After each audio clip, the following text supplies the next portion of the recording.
Hello everyone and welcome back to our channel Biology Impulse. Today in this session we are going to talk about chapter number 5 of class 11th, that is Morphology of Flowering Plants. So without wasting any time, let's proceed with our today's session.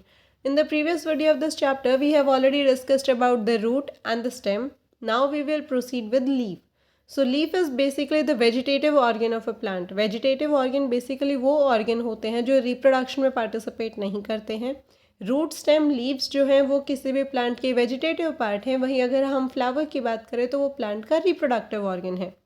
जो leaf है वो literally born होते हैं और stem के ऊपर एक flattened structure के जैसे प्रेजेंट होते हैं. लीफ हमेशा नोड के ऊपर डेवलप होती है और इसके पास बहुत सारे एक्सिलरी बड प्रेजेंट होते हैं और ये जो एक्सिलरी बड हैं यही आगे जाके ब्रांचेस के अंदर डेवलप हो जाते हैं. अगर हम लीफ की बात करें तो लीफ ओरिजिनेट होती है शूट एपिकल मेरिस्टम से. बहुत इंपॉर्टेंट पॉइंट है. बेसिकली एपिकल मेरिस्टम वो होता है जो टिप पे पाया जाता है और मेरिस्टम का मतलब हमें पता है कॉन्टिन्यूसली डिवाइडिंग सेल्स होती हैं. तो जो कॉन्टिन्यूसली डिवाइडिंग सेल्स बिल्कुल टिप पे पाई जाती हैं उन्हें एपिकल मेरिस्टम बोलते हैं. और शूट रिलेटेड टू स्टेम, तो यानी स्टेम का जो एपिकल मेरिस्टम है उसी से लीफ ओरिजिनेट होगी. जो लीफ है बेसिकली वो एक एक्रोपोडल ऑर्डर के अंदर अरेंज होती है. अगर हम लीफ के स्ट्रक्चर की बात करें तो बेसिकली लीफ के अंदर 3 मेन इंपॉर्टेंट पार्ट हैं. The first one is leaf base, the second one is petiole and the third one is lamina, जिसे हम लीफ ब्लेड भी बोलते हैं. अगर हम लीफ बेस की बात करें तो जो लीफ बेस है उसका मेन फंक्शन ये है कि ये लीफ को अटैच कराता है स्टेम के साथ और इसके साथ साथ इसके पास छोटे छोटे लीफ लाइक स्ट्रक्चर प्रेजेंट होंगे जिन्हें हम क्या बोलेंगे, स्टिप्यूल्स बोलेंगे. यानी कि स्टेम को लीफ के साथ अटैच किसने कराया है, लीफ बेस ने, और उसी के ऊपर छोटे छोटे लीफ लाइक स्ट्रक्चर्स को हम क्या बोलेंगे, स्टिप्यूल्स. अगर हम लीफ बेस की बात करें तो मोनोकॉट्स के अंदर जो लीफ बेस है वो एक्सपेंड हो जाता है शीथ के अंदर और जो स्टेम है या तो उसको पूरा या फिर पार्शली कवर कर लेता है. वहीं अगर हम लेग्यूमिनस प्लांट की बात करें, बेसिकली ये वो प्लांट है जिनके अंदर नाइट्रोजन फिक्सेशन होता है. For example pulses.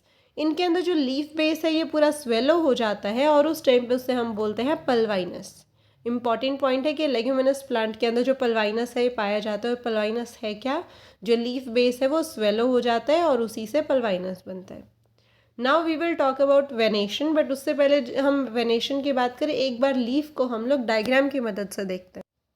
So basically हमने डिस्कशन किया था कि सबसे पहले लीफ बेस प्रेजेंट होता है. So this one is leaf base और हमने बोला था कि लीफ बेस के पास ही क्या चीज़ होगी, एक्सिलरी बड्स प्रेजेंट होंगे, साथ में यहाँ पे स्टिप्यूल्स प्रेजेंट होंगे और पिटियोल और लैमिना भी यहाँ पे प्रेजेंट होगा. Now we will talk about venation. So basically the arrangement of vein and the veinlet in the lamina of a leaf is called as a venation. यानी कि lamina के अंदर वेन्स और वेनलेट्स किस तरीके से अरेंज है किसी भी लीफ के अंदर, उसे हम बोलते हैं वेनेशन. ये वेनेशन दो तरीके का होता है. एक होता है रेटिकुलेट वेनेशन और दूसरा होता है पैरेलल वेनेशन. जो रेटिकुलेट वेनेशन होता है उसके अंदर जो वेनलेट्स हैं वो बहुत सारा नेटवर्क बना लेती हैं और ये जो रेटिकुलेट वेनेशन है ये पाया जाता है डाइकॉट प्लांट्स के अंदर. वहीं अगर हम पैरेलल वेनेशन की बात करें तो इनके अंदर जो वेन्स होती हैं वो बिल्कुल लामिना के यानी जो मिडरब है उसके बिल्कुल पैरेलली रन करती हैं, एक दूसरे के बिल्कुल पैरेलली प्रेजेंट होती हैं, तो उसे हम पैरेलल वेनेशन बोलते हैं और ये पाया जाता है मोनोकॉट्स के अंदर. इसको याद रखने की सिंपल ट्रिक है पीएम कि जो पैरेलल वेनेशन है वो किधर पाया जाएगा, मोनोकॉट्स में पाया जाएगा. जैसे कि ये वाला डायग्राम, इस डायग्राम में ये वाली जो लीफ है इसके अंदर जो मिडरब है इनके अंदर ये जो वेनलेट्स हैं ये बिल्कुल नेटवर्क बना रही हैं, कोई पर्टिकुलर एक दूसरे के पैरेलल नहीं है. तो इस टाइप के वेनेशन को हम बोलते हैं रेटिकुलेट. वहीं अगर हम इस वाले डायग्राम की बात करें तो यहाँ पे जितने भी वेनलेट्स हैं वो सारे एक दूसरे के पैरेलल ही रन कर रही हैं. इस तरीके के वेनेशन को हम क्या बोलते हैं, इसको हम बोलते हैं पैरेलल वेनेशन. तो रेटिकुलेट वेनेशन पाया जाएगा डाइकॉट्स के अंदर और जो पैरेलल वेनेशन है वो किसके अंदर पाया जाएगा, मोनोकॉट्स में पाया जाएगा. Now we will discuss about the type of leaves. So basically दो तरीके की लीफ होती हैं, एक होती है सिंपल लीफ और दूसरी होती है कंपाउंड लीफ. जो सिंपल लीफ होती हैं उसके अंदर जो लैमिना है ये पूरा एंटायर होता है और अगर बाय चांस किसी भी वजह से अगर इंसाइज्ड है तो उस टाइप सिचुएशन में भी वो मिडरिब को टच नहीं करता. इंसीजन का मतलब होता है कट लगना, चीरा लगना.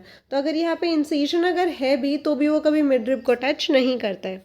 वहीं अगर हम कंपाउंड लीफ की बात करें तो जो इंसीजन होगा वो लैमिना से पहुंच के मिड रिब तक पहुंच जाएगा और उस लीफ को बहुत सारे छोटे छोटे पार्ट में डिवाइड कर देगा। और इसीलिए और एक और चीज़ की एक्साइल जो होती है लीफलेट की वो यहाँ पे प्रेजेंट नहीं होती है। अब हम थोड़ा सा ये जो इंसीजन लगा हुआ है बहुत सारे लीफलेट में डिवाइड हो रही है कंपाउंड लीफ, उसी के दो टाइप की बात कर लेते हैं। एक होती है पिनेटली कंपाउंड लीफ, दूसरी होती है palmately compound leaf. The number of leaflet are present on the common axis that is the rachis represent the midrib of the leaf. कि यहाँ पे जो लीफलेट का नंबर है, जितने भी लीफलेट है, बेसिकली हमने क्या बोला, अगर इंसीजन लगा हुआ है तो और वो पूरा मिडरिब तक पहुँच रहा है तो वो कंपाउंड लीफ था। वहीं अगर या तो इंसीजन है ही नहीं और अगर है तो वो मिडरिब तक नहीं पहुँच रहा है तो उसे हम सिंपल लीफ बोलते हैं। अब इंसीजन है और वो मिडरिब तक पहुँच रहा है लेकिन वो कॉमन एक्सेस पे ही प्रेजेंट है सारी लीफलेट, तो उस तरीके को हम बोलते हैं पिनेटली कंपाउंड लीफ। और वो जो कॉमन एक्सेस बनेगी उसे हम क्या बोलेंगे, रेचस बोलेंगे। वही अगर हम पाल्मेटली कंपाउंड लीफ की बात करें तो यहाँ पे जो लीफलेट होती हैं वो एक कॉमन पॉइंट के साथ अटैच होती हैं, that is the tip of petiole. तो ये जो पिनेटली कंपाउंड लीफ है इनका एग्जाम्पल है नीम, और जो पाल्मेटली कंपाउंड लीफ है उसका एग्जाम्पल है सिल्क कॉटन। ये दोनों बहुत ज़्यादा इंपॉर्टेंट एग्जाम्पल हैं। जैसे कि हम इस डायग्राम की मदद से समझते हैं, ये दोनों ही कंपाउंड लीफ हैं। इसके अंदर एक ये रैचस प्रेजेंट है, एक कॉमन रिब प्रेजेंट है, यहाँ पे कॉमन पॉइंट प्रेजेंट है, और इसी के साथ ये जो नंबर ऑफ लीफलेट हैं ये सारे के सारे क्या है, अटैच हैं।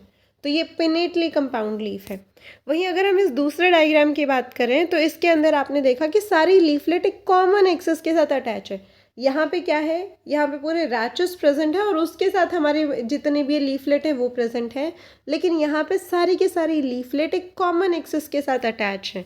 तो इस तरीके को हम क्या बोलते हैं, पाल्मेटली कंपाउंड, और इस तरीके को हम बोलते हैं पिनेटली कंपाउंड।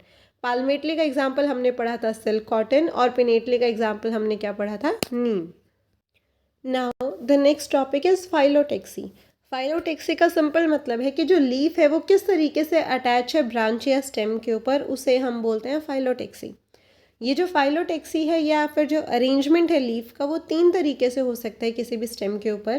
पहला है ऑल्टरनेट, दूसरा है ऑपोजिट, और तीसरा है होल्ड। अगर हम पहले ऑल्टरनेट की बात करें तो नाम से ही इंडिकेट होता है कि यहाँ पे जो लीफ अराइज हो रही है नोड्स के ऊपर वो किस फैशन में होंगी, ऑल्टरनेट मैनर के अंदर होंगी। और इसका एग्जाम्पल क्या है, China rose, mustard and sunflower. वहीं अगर हम ऑपोजिट फाइलोटेक्सी की बात करें तो यहाँ पे क्या होगा, a pair of leaf arise at each node and lie opposite to each other. कि वो जो पेयर अराइज हो रहा है लीफ का वो बिल्कुल एक दूसरे के क्या अरेंज होगा, ऑपोजिट अरेंज होगा। और इसका एग्जाम्पल है कैलोट्रोपिस एंड गुआवा। वहीं अगर हम होल्ड की बात करें तो इसके अंदर जो दो या दो से ज़्यादा जो लीफ है वो एक सिंगल नोड के ऊपर अराइज हो रही है, एक होल्ड बना रही है, यानी एक गुच्छा बना रही है, जिसे हम बोलते हैं होल्ड फाइलोटेक्सी। और इसका एग्जाम्पल क्या है, एलिस्टोनिया। जैसे कि इस डायग्राम में हम देख रहे हैं, चाइना रोज जो है इसके अंदर जो लीफ आ रही है वो किस डायरेक्शन में आ रही है, वो ऑल्टरनेट आ रही है। कि एक यहाँ गई तो अगली यहाँ गई, उसके बाद अगली यहाँ गई। तो ये जो ऑल्टरनेट फैशन के अंदर जो लीफ आ रही है इसे हम ऑल्टरनेट फाइलोटेक्सी बोलेंगे।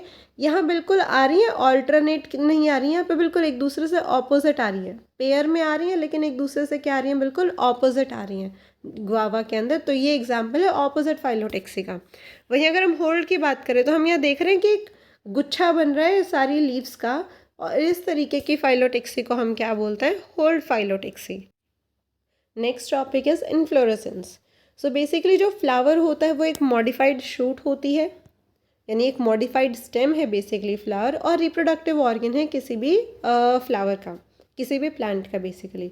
और ये किससे ओरिजिनेट हुआ है, शूट एपिकल मेरिस्टम जो होता है, यानी obviously shoot apical meristem stem का एपिकल मेरिस्टम है, और यही आगे जाके चेंज हो जाता है फ्लोरल मेरिस्टम के अंदर, और इसी से किस चीज़ की फॉर्मेशन होती है, फ्लावर्स की फॉर्मेशन होती है। Internodes do not elongate and the axis get condense. कि यहाँ पे जो एक्सेस है वो कंडेंस हो जाता है, और जो इंटरनोड्स हैं वो उसके आगे और ज़्यादा इलोंगेट नहीं होती है। अब इन्फ्लोरेसेंस है क्या, basically this is the arrangement of flower on the floral axis. कि जो फ्लोरल एक्सेस है वहाँ पे फ्लावर्स किस तरीके से अरेंज है, उनके अरेंजमेंट को हम क्या बोलते हैं, इन्फ्लोरेसेंस। अब ये जो इन्फ्लोरेसेंस है बेसिकली ये दो तरीके का होता है, एक होता है रेसमोज और दूसरा होता है साइमोज। रेसमोस जो इन्फ्लोरेसेंस होता है इसके अंदर होता क्या है कि जो मेन एक्सेस होगी, मेन जो फ्लोरल एक्सेस है वो ग्रो करना कंटिन्यू करती है, टर्मिनेट नहीं होती है यहाँ पे ग्रोथ की, और जो फ्लावर है वो एक्रोपिडल सेक्शन के अंदर आगे ग्रो करता है। वहीं अगर हम साइमोस की बात करें तो जो मेन एक्सेस होगी वो टर्मिनेट हो जाएगी, यानी वो वहीं पे ख़त्म हो जाएगी, तो जो ग्रोथ है वो भी क्या हो जाएगी, लिमिटेड हो जाएगी। और ये जो फ्लावर यहाँ पे बनेंगे वो किस ऑर्डर में बनेंगे, बेसिपिटल ऑर्डर के अंदर बनेंगे। जैसे कि इस फिगर में यहाँ पे क्या हो रहा है, फ्लोरल एक्सेस के अंदर कोई जो फ्लावर है वो टर्मिनेट नहीं हो रहा है, फ्लोरल एक्सेस टर्मिनेट नहीं हो रही है, floral axis continues to grow. वहीं जो फ्लावर्स हैं वो दूसरे ऑर्डर के अंदर यहाँ पे आए जा रहे हैं, साइड्स में आए जा रहे हैं, जो मेन जो हमारी फ्लोरल एक्सेस है वो यहाँ पे नहीं रुक रही है। और ये जो फ्लावर्स की अरेंजमेंट है ये भी किस तरीके से में है, एक्रोपेटल ऑर्डर के अंदर है। वहीं अगर हम साइमोस की बात करें तो यहाँ पे आप देख पा रहे हो कि जो एक्सेस है वो क्या हो रही है, ख़त्म हो जा रही है, बिल्कुल टिप एक्सेस के ऊपर जो फ्लावर है वो बॉर्न हो रहा है, जिसकी वजह से यहाँ जो ग्रोथ होगी वो क्या हो जाएगी, लिमिटेड हो जाएगी। और जो फ्लावर भी आ रहे हैं वो किस ऑर्डर में आएंगे, यहाँ पे बेसिपिटल ऑर्डर के अंदर फ्लावर बॉर्न होंगे। So now we will discuss about the flower in detail. Flower, as we have talked earlier, is the reproductive unit of all the angiosperms. Angiosperms basically flowering plants होते हैं, और यहाँ पे sexual reproduction जो है वो flowers के through होते हैं। अब कोई भी जो फ्लावर है उसके 4 होल्स होता है। The first one is calyx जिसे हम सेपल बोलते हैं, सेकेंड वन इज कोरेला जिसे हम पेटल बोलते हैं, third one is androecium that is the calyx, and the last one is gynoecium that is corolla. तो बेसिकली एंड्रोशियम जो है वो मेल रिप्रोडक्टिव ऑर्गन है, और जो गाइनोशियम है वो फीमेल रिप्रोडक्टिव ऑर्गन है। और ये जो चारों के चारों पार्ट हैं फ्लावर के वो प्रेजेंट होते हैं थैलेमस जिसे हम रिसेप्टिकल भी बोलते हैं, उसी के ऊपर ये चारों पार्ट प्रेजेंट होते हैं। जब काइलेक्स और कोरेला अगर फ्यूज़ हो रहे हैं तो उस सिचुएशन में इसके लिए एक अलग टर्म यूज़ करी जाती है जिसे हम पेरियंथ बोलते हैं। पेरियंथ का सिंपल मतलब क्या है कि जो कैलिक्स और कोरेला है वो आपस में फ्यूज़ हो चुके हैं। जो फ्लावर है वो यूनिसेक्सुअल भी हो सकता है, बाइसेक्सुअल भी हो सकता है। यूनिसेक्सुअल नाम में ही आंसर, यूनि का मतलब एक, सेक्सुअल यानी कि रिप्रोडक्टिव ऑर्गन, यानी यूनिसेक्सुअल फ्लावर के अंदर एक ही रिप्रोडक्टिव ऑर्गन प्रेजेंट होगा, चाहे वो एंड्रोशियम हो या फिर वो गाइनोशियम हो। वहीं अगर हम बाइसेक्सुअल फ्लावर्स की बात करें तो बाई का मतलब है दो, तो यानी यहाँ पे दोनों रिप्रोडक्टिव ऑर्गन होंगे, एंड्रोशियम भी होगा और गाइनोशियम भी होगा। अगर हम फ्लावर के सिमेट्री की बात करें तो बेसिकली फ्लावर्स के अंदर 3 तरीके की सिमेट्री पाई जाती है। पहली है एक्टिनोमॉर्फिक, दूसरी है जाइगोमॉर्फिक, और तीसरी है असिमेट्री। तो एक्टिनोमॉर्फिक सिमेट्री को हम सिंपली बोलते हैं रेडियल सिमेट्री, जाइगोमॉर्फिक को हम और बोलते हैं बाइलेटरल सिमेट्री, और असिमेट्री को का जो एग्जांपल है वो हमारे पास होता है क्या ना, असिमेट्री बेसिकली जिसके अंदर कोई सिमेट्री ना हो, कोई दो इक्वल या सिमिलर हाफ में अगर कोई भी पार्ट डिवाइड नहीं हो रहा है सेंट्रल एक्सिस से, तब हम उसे बोलते हैं असिमेट्री। सिमेट्री रेडियल बाइलेटरल के बारे में हम ऑलरेडी चैप्टर नंबर 4 के अंदर यानी एनिमल किंगडम में बात कर चुके हैं। अगर हम एक्टिनोमॉर्फिक सिमेट्री का एग्जाम्पल देखें तो यहाँ पे मस्टर्ड, धतूरा एंड चिली, आप इसको MCD से याद कर सकते हैं। अगर जाइगोमॉर्फिक यानी बाइलेटरल सिमेट्री की बात करी जाए तो pea, gulmohar, bean and cassia, ये चारों एग्जाम्पल है जाइगोमॉर्फिक के, और असिमेट्री का एग्जाम्पल है कैना। ये आपके MCQ क्वेश्चंस के पॉइंट ऑफ व्यू से बहुत ज़्यादा इंपॉर्टेंट है, यहाँ से क्वेश्चन पूछा जाता है कि बीन जो है वो कौन से टाइप की सिमेट्री का एग्जाम्पल है, बाइलेटरल है, रेडियल है, असिमेट्री, कौन से तरीके का ये एग्जाम्पल है। नाउ जो फ्लावर है वो ट्राइमेरस भी हो सकते हैं, टेट्रामेरस भी हो सकता है, पेंटामेरस भी हो सकता है। ट्राई का मतलब 3 है, तो यानी यहाँ पे 3 फ्लोरल अपेंडेजेस देखने को मिलेंगे। टेट्रा का मतलब 4 यानी कि 4 फ्लोरल अपेंडेजेस, और पेंटा मीन्स 5 यानी कि यहाँ पे 5 फ्लोरल अपेंडेजेस मिलेंगे। जो फ्लावर्स हैं वो ब्रैकिएट भी हो सकते हैं, ई ब्रैकिएट भी हो सकता है।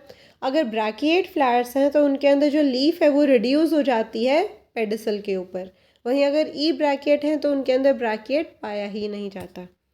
Based on the position of the calyx, corolla, androecium and gynoecium with the respect to ovary, the flower can be hypogynous, perigynous and epigynous।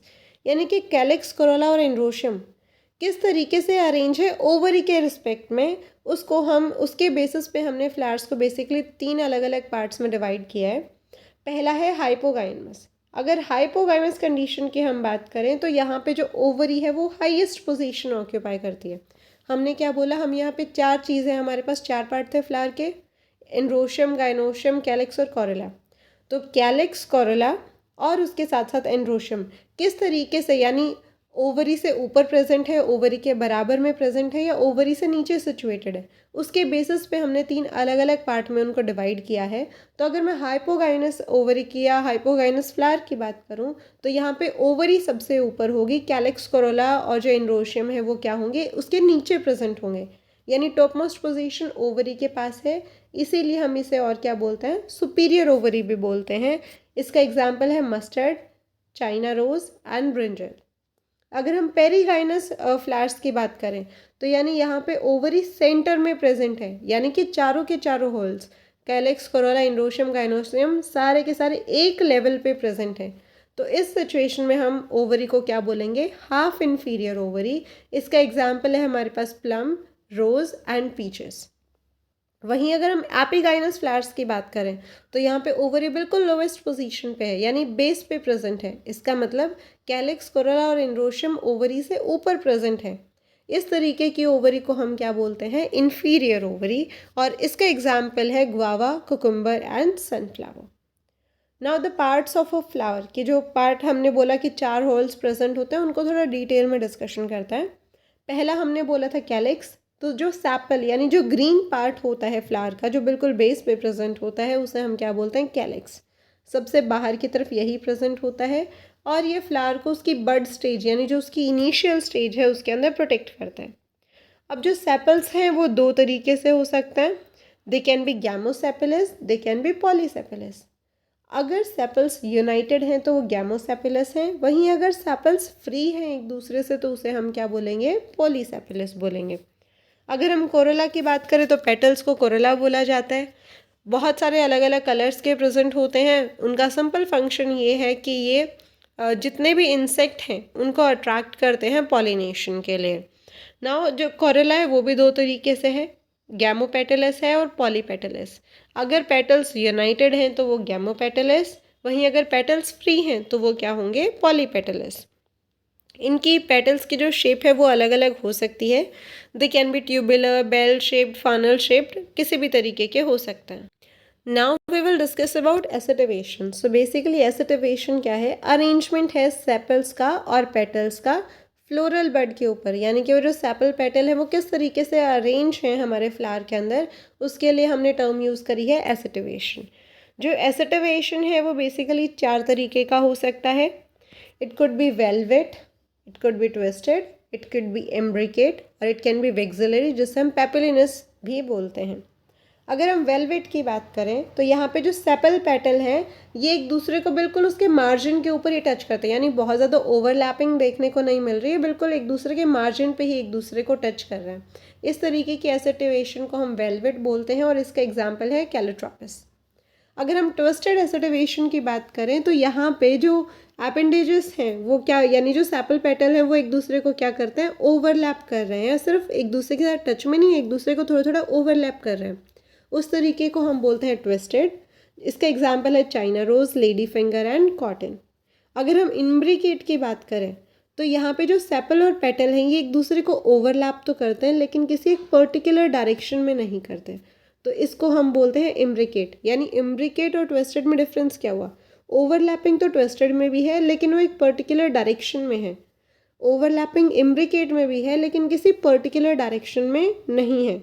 Sorry imbricate में एक पर्टिकुलर डायरेक्शन के अंदर ओवरलैपिंग है, वहीं ट्विस्टेड में कोई एक पर्टिकुलर डायरेक्शन नहीं होती। इम्ब्रिकेट का एग्जाम्पल है कैशिया एंड गुलमोहर। वहीं हम वेक्सिलरी या पेपिलिनस की बात करें तो यहाँ पे 5 पेटल प्रेजेंट होते हैं। जो लार्जेस्ट होता है उसे हम बोलते हैं स्टैंडर्ड, ये ओवरलैप करता है अगले 2 पेटल्स को जिन्हें हम बोलते हैं विंग्स, और ये जो विंग्स हैं ये ओवरलैप करते हैं सबसे स्मॉलेस्ट 2 पेटल्स को जिन्हें हम क्या बोलते हैं, कील। और इसका एग्जाम्पल क्या है, pea and beans. Now we will talk about androecium. Basically male reproductive organ है, स्टेमन भी इसे बोलते हैं। 2 पार्ट से मिलके बनता है, पहला है एंथर और दूसरा है फिलामेंट।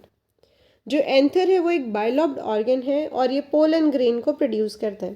पोलन ग्रेन हमें पता है मेल गैमेटोफाइट होते हैं जिनसे आगे मेल गैमेट प्रोड्यूस होते हैं। वहीं अगर हम फिलामेंट की बात करें तो ये एक स्टाल्क लाइक स्ट्रक्चर है जिसकी लेंथ अलग अलग वेरी कर सकती है। इसका एग्जाम्पल है सेल्विना एंड मस्टर्ड। अगर कोई स्टेमन स्टेराइल है यानी कि वो गैमेटोफाइट या गैमेट प्रोड्यूस नहीं कर सकता है तो ऐसा स्टेराइल स्टेमन को हम बोलते हैं स्टेमेनोड। अब किस तरीके से अटैचमेंट है यहाँ पे स्टेमन्स की पेटल के साथ, उसके बेसिस पे ये दो तरीके से हैं, एक है एपीपेटलस और दूसरा है एपीफाइलस। अगर हम एपीपेटलस की बात करें तो यहाँ पे जो स्टेमन है वो किसके साथ अटैच होगा, पेटल के साथ, तो इसका एग्जाम्पल क्या होगा, ब्रिंजल। वहीं अगर स्टेमन पेरियंथ के साथ अटैच है तो उसका एग्जाम्पल क्या होगा, लिली। हमने पेरियंथ के बारे में ऑलरेडी बात करी थी, तो आप कमेंट सेक्शन में बताइए कि पेरियंथ था क्या। नाउ द जो स्टेमन है वो दो तरीके से हो सकता है, वो बिल्कुल फ्री फॉर्म में भी हो सकता है, वो फ्यूज्ड फॉर्म में भी हो सकता है। तो अगर स्टेमन फ्री है तब हम उसे बोलते हैं पॉलीएंड्रस। वहीं अगर स्टेमन फ्यूज्ड है तो हो सकता है वो 1 बंडल बनाए, 2 बंडल बनाए या मोर देन 2 बंडल बनाए। तो अगर स्टेमन फ्यूज्ड है और वन बंडल बना रहा है तो उसे हम बोलते हैं मोनोअडिलोफस। वहीं अगर 2 बंडल हैं तो उसे हम डायाडिल्फस बोलते हैं, जिसका एग्जाम्पल है पी। और अगर 2 से ज़्यादा बंडल बना रहे हैं तो उसे पॉलीएडिल्फस बोलते हैं, जिसका एग्जाम्पल है citrus. Now the last topic for today is gynoecium. So basically gynoecium carpel को बोला जाता है, फीमेल रिप्रोडक्टिव ऑर्गन है। कार्पेल के 3 पार्ट होते हैं, पहला पार्ट है स्टिग्मा, दूसरा है स्टाइल और तीसरा है ओवरी। जो स्टिग्मा है वो एज अ लैंडिंग प्लेटफॉर्म काम करता है पोलन ग्रेन्स के लिए, यानी कि जो पोलन ग्रेन है वो सबसे पहले कहाँ पे आएंगे, स्टिग्मा के ऊपर, यानी कि स्टिग्मा जो है पोलन ग्रेन को रिसीव करता है। जो सेकेंड पार्ट है जो एक लंबा सा सिलेंड्रिकल स्ट्रक्चर है जिसे हम बोलते हैं स्टाइल, और स्टाइल के बाद आता है last part that is ovary, जो सबसे नीचे वाला बेसल बल्ज पार्ट होता है, जिसके पास क्या चीज़ प्रेजेंट होते हैं, ओव्यूल प्रेजेंट होते हैं। और जो ओव्यूल है वो अटैच होंगे किसकी मदद से, प्लेसेंटा की मदद से। जो ओव्यूल है वो ओवरी के साथ अटैच रहता है। अब जो हमारी जो ओवरी है या फिर ये जो गाइनोशियम है वो एक या एक से ज़्यादा से भी मिलके बना हो सकता है, जिसके अंदर एक या एक से ज़्यादा भी कार्पल हो सकता है। अगर एक से ज़्यादा कार्पल प्रेजेंट है तो फिर 2 सिचुएशन है, पहला है एपोकार्पस, दूसरा है सनकार्पस। जो एपोकार्पस है उसके अंदर एक से ज़्यादा कार्पल हैं, लेकिन वो किस फॉर्म में, फ्री फॉर्म में है, एक दूसरे के साथ फ्यूज़ नहीं हुए हैं, जिसका एग्जाम्पल होगा लोटस एंड रोज। वहीं जो सन कार्पस है वहाँ पे कार्पल फ्यूज्ड हैं और उसका एग्जाम्पल है मस्टर्ड एंड टमाटो। फर्टिलाइजेशन होने के बाद जो ओवरी है वो कन्वर्ट हो जाती है फ्रूट के अंदर, ओव्यूल कन्वर्ट हो जाता है सीड के अंदर, और जो ओवरी की वॉल बन जाती है वो क्या आगे किस चीज़ में मॉडिफाई हो जाएगी, फ्रूट की वॉल में ये आगे मॉडिफाई हो जाएगी, जिसे हम पेरिकार्प भी बोलते हैं। Now is placentation. So basically जो ओव्यूल है वो ओवरी के अंदर किस तरीके से अरेंज है उसको बोला जाता है placentation. Placentation can be marginal, axile, parietal, basal, central और free central. First of all we will start with the marginal placentation. यहाँ पे जो प्लेसेंटा है वो एक रिज बना लेता है वेंट्रल सेट्यू यानी बिल्कुल सेंट्रल लाइन के साथ, और जो ओव्यूल है वो बिल्कुल 2 अलग अलग रोज के अंदर ओरिजिनेट होते हैं। इसका एग्जाम्पल होगा पी। जैसे कि पी के डायग्राम में हम देख सकते हैं, ये जो सेंट्रल लाइन यहाँ से पास हो रही है इसे वेंट्रल सेट्यू बोलते हैं, और यहाँ पे जितने भी इसके ओव्यूल होते हैं वो इसके साइड में आके अरेंज होते हैं और यहीं से ओरिजिनेट होते हैं। Now the second one is exile placentation. यहाँ पे प्लेसेंटा बिल्कुल एक्साइल होता है और यहाँ पे मल्टीलोक्यूलर ओवरी की फॉर्मेशन होती है। मल्टीलोक्यूलर ओवरी का मतलब होता है कि बहुत सारी लोब्स बन जाती हैं ओवरी के अंदर, जिसका एग्जाम्पल है China rose, tomato and lemon. अगर हम पैराइटल प्लेसेंटेशन की बात करें तो यहाँ पे यूनिलोक्यूलर ओवरी प्रेजेंट होती है, यानी कि सिर्फ एक ही लोक्यूल प्रेजेंट होगा, एक से ज़्यादा नहीं होंगे। यहाँ पे फॉल सेप्टम की फॉर्मेशन भी होती है, एग्जाम्पल है मस्टर्ड एंड आर्जमिन। और यहाँ जो ओव्यूल जो डेवलप हो रहा है वो बिल्कुल inner wall of the ovary, यानी बिल्कुल जो उसका पेरीफेरल पार्ट है, इनर मोस्ट पार्ट है, वहाँ पे ओव्यूल डेवलप होता है। नाउ द फ्री सेंट्रल, तो यहाँ जो ओव्यूल बॉर्न होते हैं वो बिल्कुल सेंट्रल एक्सेस पे ओरिजिनेट होते हैं, बॉर्न होते हैं, और यहाँ पे सेप्टा जो है वो बिल्कुल एब्सेंट होता है। इसका एग्जाम्पल है dianthus and primrose. And the last one is basal placentation. Placenta develops at the base of the ovary. नाम में से ही इंडिकेट हो रहा है कि जो प्लेसेंटा डेवलप होगा बिल्कुल ओवरी के बेस से ओरिजिनेट होता है और सिंगल ओव्यूल ही इसके साथ अटैच होगा। इसका एग्जाम्पल होगा sunflower and marigold. So that's all for today. If you have liked our video, then please do not forget to like, share and subscribe our channel. Also, you can tell us your views in our comment section as well. Thank you so much.